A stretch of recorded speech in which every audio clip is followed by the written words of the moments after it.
नमस्कार मित्रों, मैं विकास शाक्य आप सबका स्वागत करता हूं अपने चैनल पर। और आज की तारीख के 5 अर्थशास्त्र से जुड़े प्रश्न जो परीक्षा के लिए उपयोगी हो सकते हैं, उनको आज हम डिस्कस करने यहाँ पर आए हैं। तो आइए देखते हैं सबसे पहला प्रश्न कौन सा है।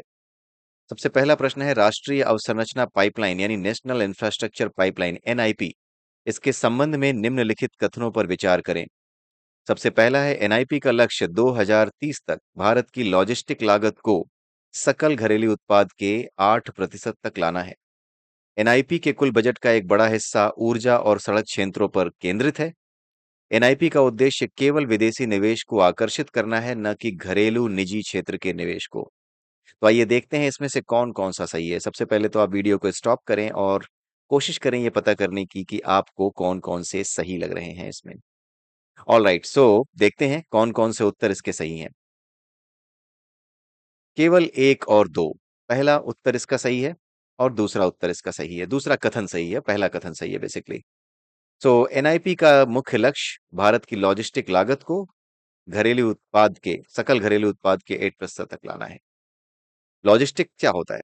वो सारी व्यवस्था जो सामान को एक जगह से दूसरी जगह पहुंचाने के लिए पूरी एक साइकिल, एक सप्लाई चेन जिसको कह सकते हैं, वो जो प्रोवाइड करती है, उसी को लॉजिस्टिक कहते हैं। तो इस लॉजिस्टिक लागत को सकल घरेलू उत्पाद के यानी कि जीडीपी के 8% तक लेकर के आना, यानी इतना खर्चा हम करेंगे लॉजिस्टिक्स को डेवलप करने के लिए। और मैक्सिमम हिस्सा इसका सड़क और ऊर्जा क्षेत्रों पर केंद्रित है, यानी ऊर्जा, एनर्जी और जो रोड है उस पर ज्यादा फोकस किया गया है। सारा पैसा, मैक्सिमम पैसा, सारा नहीं मैक्सिमम पैसा, एक बड़ा हिस्सा इन्हीं दो क्षेत्रों में लगाया जाएगा। और जो तीसरा है, जो ये लिखा गया है कि केवल ये विदेशी निवेश को आकर्षित करेगा, घरेलू निजी क्षेत्र के निवेश को नहीं, ऐसा नहीं है। जो घरेलू निवेशक हैं वो भी इसमें निवेश कर सकते हैं और वहां पर भी उनकी मदद की जाएगी। ठीक है, तो फर्स्ट एंड सेकंड केवल पहला और दूसरा सही है। उसके बाद आते हैं दूसरे प्रश्न पर। हाल ही में जारी अंतर्राष्ट्रीय मुद्रा कोष और विश्व बैंक की रिपोर्टों के अनुसार भारत की अर्थव्यवस्था के संबंध में निम्नलिखित कथनों पर विचार करें।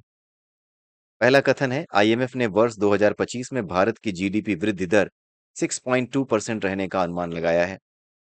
दूसरा कथन है मई 2025 में भारत का विदेशी मुद्रा भंडार लगभग 688 अरब अमेरिकी डॉलर तक पहुंच गया है। तीसरा स्टेटमेंट है विनिर्माण का जीवीए यानी ग्रॉस वैल्यू एडिशन वित्त वर्ष 2023-24 में 27.5 लाख करोड़ तक बढ़ गया है, जो औद्योगिक गतिविधि में वृद्धि का संकेत है।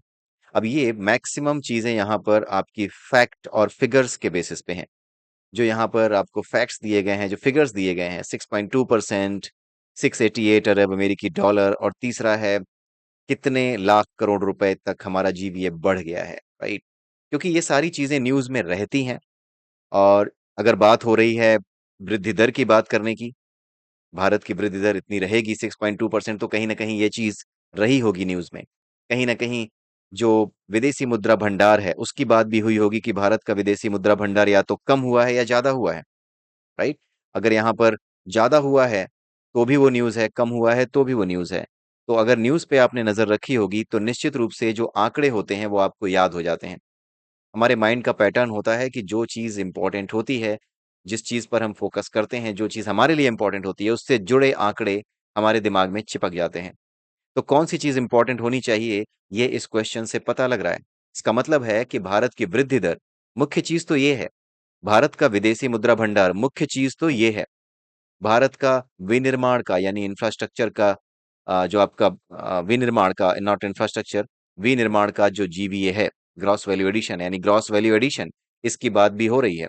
तो जो ग्रॉस वैल्यू एडिशन है उसकी बात भी कहीं ना कहीं हुई होगी। तो असली चीज तो जीवीए है, विनिर्माण का जीवीए है। लेकिन इन खबरों को आपने अगर ध्यान से पढ़ा होगा तो निश्चित रूप से अगर इनमें वृद्धि हुई है या कमी आई है या फिर कुछ अनयूजुअल या ऐसा हुआ है जो कि न्यूज बनता है, तो इन दैट केस अगर आपने इसको ध्यान से पढ़ा होगा तो ये आंकड़े आपके दिमाग में चिपक जाते हैं कि कितना इसमें संवर्धन हुआ, या फिर कितना अनुमान लगाया गया है जीडीपी वृद्धि दर का, या फिर विदेशी मुद्रा भंडार कहाँ तक पहुंच गया है। तो ये आपके दिमाग में एक तरीके से स्टिक कर जाते हैं। तो ये जो तीनों स्टेटमेंट्स हैं, दे आर राइट। तीनों में से कोई भी गलत नहीं है। ये आंकड़े आपको पता होने चाहिए, इसीलिए ये क्वेश्चन यहाँ पर इंक्लूड किया गया है। तीनों ही सही हैं। ठीक है। अगला प्रश्न है, भारतीय अर्थव्यवस्था के समक्ष विद्यमान वर्तमान चुनौतियों के संदर्भ में निम्नलिखित कथनों पर विचार करें। पिछले 5 वर्षों में निजी निवेश में गिरावट आई है, जबकि निवेश की रोजगार सृजन क्षमता भी कम हुई है। भारत में चालू खाता घाटा एक स्थायी मुद्दा रहा है, जो मुख्य रूप से तेल और सोने जैसे विदेशी वस्तुओं की निर्भरता के कारण है। राष्ट्रीय सांख्यिकी कार्यालय यानी एनएसओ के आवधिक श्रम बल सर्वेक्षण रिपोर्ट के अनुसार 2021-22 में बेरोजगारी दर 4.1% दर्ज की गई थी। अब यहाँ पर देखिए, ये जो चीजें हैं, ये एक-एक फैक्ट है यहाँ पर। अब या तो ये गलत हो सकता है या सही हो सकता है। लेकिन मुख्य चीज़ क्या है? मुख्य चीज़ ये है, निजी निवेश का क्या हाल रहा है पिछले 5 सालों में। ज़रूर कोई ना कोई रिपोर्ट आई होगी इसको लेकर के। तभी ये चीज़ यहाँ पर क्वेश्चन की तरह यहाँ रखी गई है। भारत में चालू खाता घाटा, जो कि आप सभी जानते हैं, चालू खाता घाटा, करंट अकाउंट डेफिसिट, इसके बारे में कोई ना कोई न्यूज़ रही होगी, नहीं भी रही होगी तो भी करंट अकाउंट डेफिसिट को लेकर के इसकी जो स्टेटस क्वो है, इसकी जो यथास्थिति है, इसको हर किसी को पता रखना चाहिए, हर उस व्यक्ति को पता रखना चाहिए, हर उस स्टूडेंट को पता रखना चाहिए, जो कि एग्ज़ाम देने जा रहा है, राइट? भारत में चालू खाता घाटा एक स्थायी मुद्दा रहा है, जो मुख्य रूप से तेल और सोने जैसी विदेशी वस्तुओं पर निर्भरता के कारण है। ये एक ऐसा फैक्ट है, जो कि आपके कॉन्सेप्चुअल क्लैरिटी से भी जुड़ा हुआ है, कि चालू खाता घाटा कम आखिर में हमारा जो है क्यों नहीं हो रहा, ये बढ़ता क्यों जाता है? उसका मुख्य कारण क्या है? कौन-सी ऐसी चीज़ें हैं जिनको हम हटा ही नहीं पा रहे कि ये बढ़ता ही चला जाता है या हम कम कर ही नहीं पाते इसको? उसके बाद तीसरा स्टेटमेंट भी है, बल श्रम बल सर्वेक्षण, आवधिक श्रम बल सर्वेक्षण, राइट? इसका मतलब है इससे रिलेटेड भी कोई ना कोई न्यूज़ राष्ट्रीय सांख्यिकी कार्यालय के द्वारा जारी की गई होगी। अब आपको यह समझ में आ रहा होगा कि डिटेल में आपको कौन-सी चीज़ पढ़नी है। अगर आपने नहीं पढ़ी है, तो इन 3 चीज़ों के बारे में डिटेल में पढ़ लें। पिछले 5 वर्षों में निजी निवेश में क्या गिरावट आई है, क्या स्थिति रही है, इस चीज़ के बारे में आप पढ़ लें। और पढ़ेंगे कैसे? आज की डेट में एआई आप यूज़ कर रहे हैं, right? Let me show you कैसे आप इन चीज़ों को पढ़ सकते हैं। पिछले 5 वर्षों में निजी निवेश में गिरावट आई है, जबकि निवेश की रोजगार सृजन क्षमता भी कम हुई है। सबसे पहले तो ये पता करिए कि कौन-कौन से आंसर इसके सही हैं, राइट? कौन से आंसर इसके सही हैं। आपको एक पैटर्न बनाना है ये जानने के लिए कि कौन-सी न्यूज़ आइटम्स आपको पढ़नी चाहिए, राइट? और अगर आप नए विद्यार्थी हैं जो कि शुरुआत करते हैं प्रिपरेशन की, तो इन दैट केस आपको पता नहीं होता कि कौन से टॉपिक पढ़ने हैं। लेकिन एक बार अगर आपको ये समझ में आ गया कि कौन से टॉपिक पढ़ने हैं, जो कि यहाँ पर जो क्वेश्चन होंगे और जो आपके ऑप्शंस होंगे, उन ऑप्शंस की रिवर्स इंजीनियरिंग करके, उन उन उन ऑप्शंस को रिवर्स में देखते हुए, राइट? जैसे हम यहाँ पे रिवर्स में ही देखने की कोशिश कर रहे हैं। यहाँ पे 3 ऑप्शंस हमें दिए गए हैं, जिसमें से पूछा गया है कि कौन-सा सही है, कौन-सा गलत है। अब इसमें से जो भी सही है, उसके बारे में हम जा कर के पढ़ सकते हैं, राइट? इनफैक्ट जो गलत भी है ना, उसके बारे में भी जा कर के पढ़ सकते हैं, राइट? हम कैसे पढ़ सकते हैं? हम देख सकते हैं, जैसे ये पहला क्वेश्चन है, पहला ऑप्शन है, इसको जा कर के जेमिनी पर आप जो है पता कर सकते हैं। Let me open a new one, right? यहाँ पर लिखते हैं, tell me if this statement is true and also explain in detail in Hindi about all relevant concepts. आप ये क्वेश्चन डाल सकते हैं एंड देन शिफ्ट एंटर कीजिए और यहाँ पे वो टॉपिक डाल दीजिए। अब आप देख सकते हैं, यहाँ पर गिरावट आई है, ये सच है क्या? राइट? ये सारी चीज़ें यहाँ पर बताई गई हैं। सकल पूँजी निर्माण क्या है? संबंधित अवधारणाएँ, यानी जो भी रिलेटेड कॉन्सेप्ट्स हैं, निजी निवेश क्या होता है? ग्रॉस डोमेस्टिक प्रोडक्ट क्या होता है? जीडीपी अनुपात में निवेश क्या होता है? सकल पूँजी निर्माण क्या होता है? आप देख सकते हैं, it has explained everything, right? बहुत डिटेल में इसने बता दिया है। तो इस तरीके से आप इन चीज़ों को डिटेल में पढ़ सकते हैं, जो कुछ भी आपको एक यहाँ पर आपको इसमें दिखाया जाएगा। जो क्वेश्चंस मैं आपके सामने लेकर के आऊँगा, उन क्वेश्चंस को आप जा करके किसी भी एआई का यूज़ करके आप उसे डिटेल में पढ़ सकते हैं, या फिर आप गूगल भी कर सकते हैं। बट गूगल करना ही क्यों है? आप जाइए और उसमें अ, जो है रिलेवेंट इन्फॉर्मेशन एआई से, जेमिनी का यूज़ करते हुए आप वहाँ से ला करके देख सकते हैं, राइट? तो आइए देखते हैं इसका सही उत्तर क्या है। इसका सही उत्तर ये तीनों ही हैं। पिछले 5 वर्षों में निजी निवेश में गिरावट हुई है। और कितनी गिरावट हुई है? यहाँ पर देखिए आप 18% से 9.8% तक आ गया है, राइट? साथ ही पूंजी गहन क्षेत्रों में निवेश बढ़ने के कारण रोजगार सृजन क्षमता में कमी आई है, राइट? पूंजी गहन क्षेत्रों में यानी जहां पर बहुत ज्यादा पूंजी चाहिए, वहां पर निवेश बढ़ाया गया है, राइट? अगर आप ऐसी जगह पे निवेश करते हैं जहां पर इतनी ज्यादा पूंजी नहीं चाहिए, तो होगा क्या कि आपके पास ऑप्शन होंगे लोगों को सैलरी देने के। लेकिन अगर आपका निवेश ही बहुत हैवी हो जा रहा है, काफी ज्यादा पैसे उसके लिए चाहिए, तो ऑब्वियसली आपके पास इतने पैसे नहीं बचेंगे कि आप बहुत ज्यादा लोगों को नौकरियां दे सकें, राइट? तो इसलिए यहाँ पर रोजगार सृजन क्षमता कम हुई है। दूसरा क्या था? चालू खाता घाटा। ये आप सब जानते हैं, करंट अकाउंट डेफिसिट जिसको कहते हैं। करंट अकाउंट क्या होता है ये आप पढ़ सकते हैं, मैंने आपको तरीका बता दिया है। करंट अकाउंट डेफिसिट, ये आप क्वेश्चन पूछ सकते हैं, सीधे सीधे आप ये क्वेश्चन पूछिए इससे। Tell me if this statement is true and also explain in detail in Hindi about all relevant concepts, और नीचे आप वो ऑप्शन रख दीजिए, आपको वो सारी डिटेल्स मिल जाएंगी। चालू खाता घाटा क्या है, और जिस चीज को आप डिटेल में जानना चाहें, जैसे यहाँ पर कुछ चीजें निजी निवेश है, इसको छोटे में बताया आप, आपका इंटरेस्ट है कि आप इसको डिटेल में जानना चाहते हैं, just ask another question, explain private investment in Hindi in detail in 500 words. I think 500 words में सफिशियंट होगा, राइट? तो इसमें काफी चीजें आपको ये बताएगा, तो ये जो चीजें हैं ये आप पढ़ सकते हैं, आप इनके नोट्स बना सकते हैं, राइट? तो यहाँ पर ऐसे क्वेश्चंस मैं लेकर के आपके सामने आऊंगा जो कि आपके एग्जाम के लिए इंपॉर्टेंट होंगे, लेकिन उनकी डिटेल स्टडी आपको जरूरी इसलिए है क्योंकि हो सकता है आप ऐसे एग्जाम की भी तैयारी कर रहे हो जहां पर आपको इनके सब्जेक्टिव आंसर्स भी लिखने पड़े, राइट? इसलिए आप इसको इस तरीके से पढ़ें। एक समय के बाद होगा ये कि आप खुद जान जाएंगे कि किन न्यूज आइटम्स को और कितनी डिटेल में पढ़ना होता है, right? You will be able to understand this. इसमें तीसरा ऑप्शन भी सही था। तीसरा ऑप्शन क्यों सही था? क्योंकि यहाँ पे जो रिपोर्ट आई थी उस रिपोर्ट के फैक्ट को आपको याद रखना है। इसका मतलब है कि बेरोजगारी दर के बारे में बातचीत होती रहती है। इसका मतलब है कि आपको हमेशा अपने आप को अपडेट रखना होगा बेरोजगारी के आंकड़ों से, राइट? राष्ट्रीय सांख्यिकी कार्यालय क्या है ये आपको पता होना चाहिए।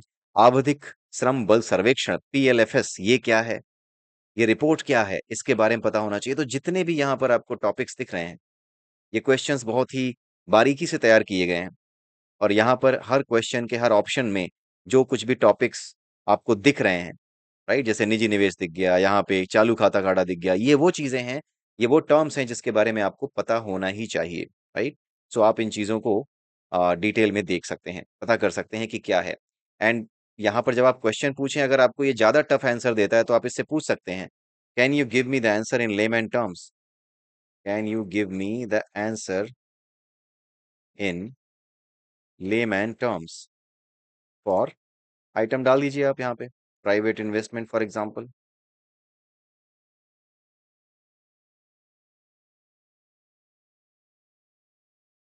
राइट? तो यहाँ पर ये आपको डिटेल में मैंने इंग्लिश में हिंदी में इसको बोला नहीं तो इसने इंग्लिश में दे दिया, राइट? तो यहाँ पर ये एग्जाम्पल के साथ आपको समझाएगा कि what is private investment, right?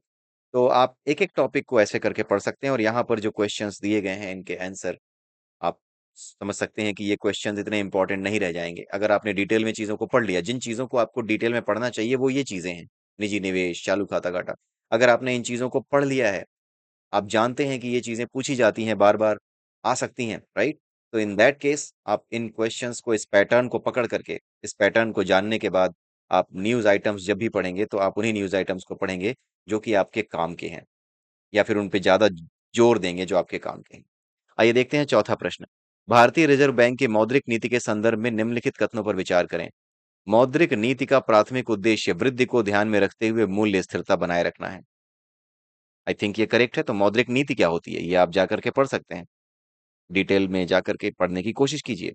उसके बाद है, आरबीआई ने एक आघात सहनीय मुद्रास्फीति लक्ष्य एफआईटी ढांचा बनाया है जिसके अंतर्गत मूल्य स्थिरता को द्वितीयक प्राथमिकता दी गई है। मूल्य स्थिरता को यानी कि सेकेंडरी रखा गया है, ऐसा कुछ ये कह रहा है, जो कि गलत स्टेटमेंट है। पहला तो सही है, दूसरा एक गलत स्टेटमेंट है।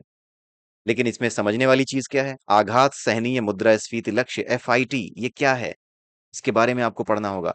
आप ये पूरा का पूरा, जैसे आपने पहले मैंने आपको दिखाया था, पूरा का पूरा स्टेटमेंट डाल सकते हैं, उससे पूछ सकते हैं कि whatever relevant topics are there, उसके बारे में भी मुझे बताइए। वो बताएगा, फिर उसके बारे में डिटेल में आपको जानना है, आप उसे डाल डाल सकते हैं, जान सकते हैं। 1-2 महीने के अंदर ही आप इतनी चीज़ें जान जाएँगे कि आपको चीज़ें आसान लगने लगेंगी तैयारी करते समय।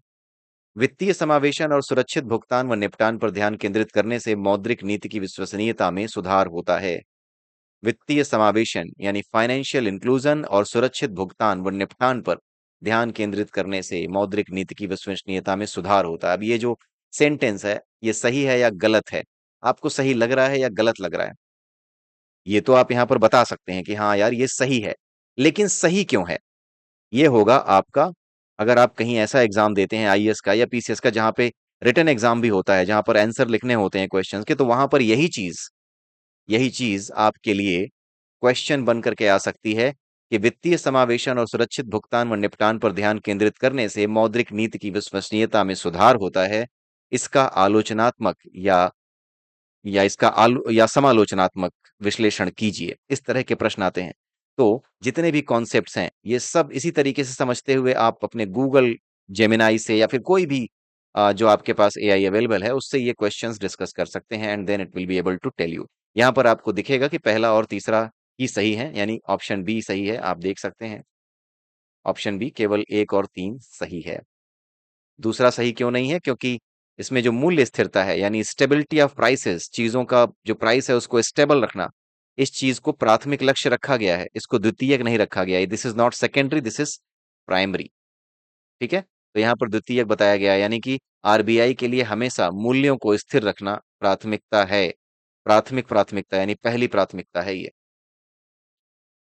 आखिरी प्रश्न देखते हैं, भारत में वित्तीय समावेशन के प्रयासों और उससे जुड़ी चुनौतियों के संबंध में निम्नलिखित कथनों का परीक्षण करें। डिजिटल आईडी, आधार और मोबाइल फोन के प्रसार ने वित्तीय सेवाओं तक पहुंच की चुनौती को काफी हद तक हल कर दिया है। ये एक सही स्टेटमेंट है, आपको पता है। लेकिन आपको पता है कि इससे रिलेटेड जो क्वेश्चन आएगा मेंस में, अगर आप मेंस एग्जाम दे रहे हैं या फिर कोई ऐसा एग्जाम दे रहे हैं जहां पर रिटन एग्जाम भी होता है, इन दैट केस ये क्वेश्चन सीधे एक स्टेटमेंट की तरह आ सकता है और उससे पूछा जा सकता है कि आप इससे कितना सहमत हैं, या आपको लगता है कि इसमें अभी और भी सुधार की गुंजाइश है? कुछ भी पूछा जा सकता है, राइट? दूसरा है, भारत में अभी भी लगभग 190 मिलियन वयस्कों के पास बैंक खाता नहीं है, जिससे यह गैर बैंकिंग आबादी के मामले में दुनिया का दूसरा सबसे बड़ा देश बन गया है। ये स्टेटमेंट भी सही है क्योंकि दुनिया का सबसे पहला बड़ा देश जिसके पास एक गैर बैंकिंग आबादी है, यानी बैंक खाते जिनके पास नहीं है, उनकी गिनती सबसे ज्यादा जिस देश में है वो है चीन, उसके बाद है भारत। तो गैर बैंकिंग आबादी के मामले में दुनिया का दूसरा सबसे बड़ा देश भारत ही है और 190 मिलियन वयस्कों के पास बैंक खाता अभी नहीं है।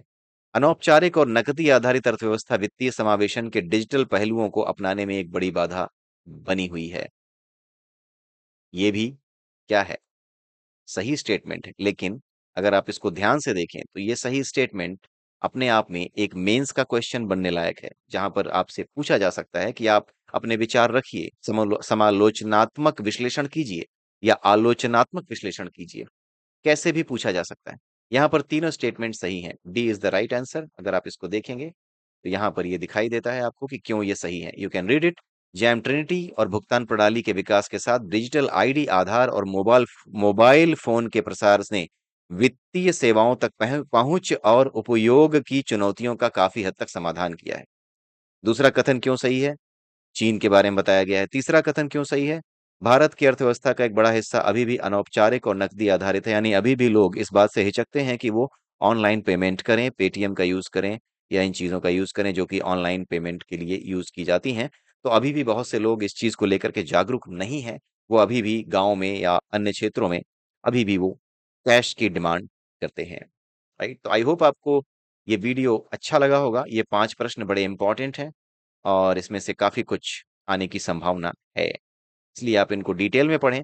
इन 5 क्वेश्चंस को भी जो आप रोज़ देख रहे हैं, इन 5 क्वेश्चंस को भी अगर आप, जैसे मैंने आपको बताया कि हाँ, आप जाकर के इसके बारे में पढ़ें एआई का यूज़ करके, राइट? देन ऑल्सो आपकी लगातार एक ऐसी अच्छी प्रिपरेशन होती चली जाएगी, जो कि आपको निश्चित रूप से सफलता दिला सकती है और नोट्स भी उसी के अकॉर्डिंग आप बना सकते हैं। तो इसी के साथ मैं आप सबसे विदा लेता हूँ। अगले वीडियो में फिर मिलेंगे। तब तक के लिए नमस्कार।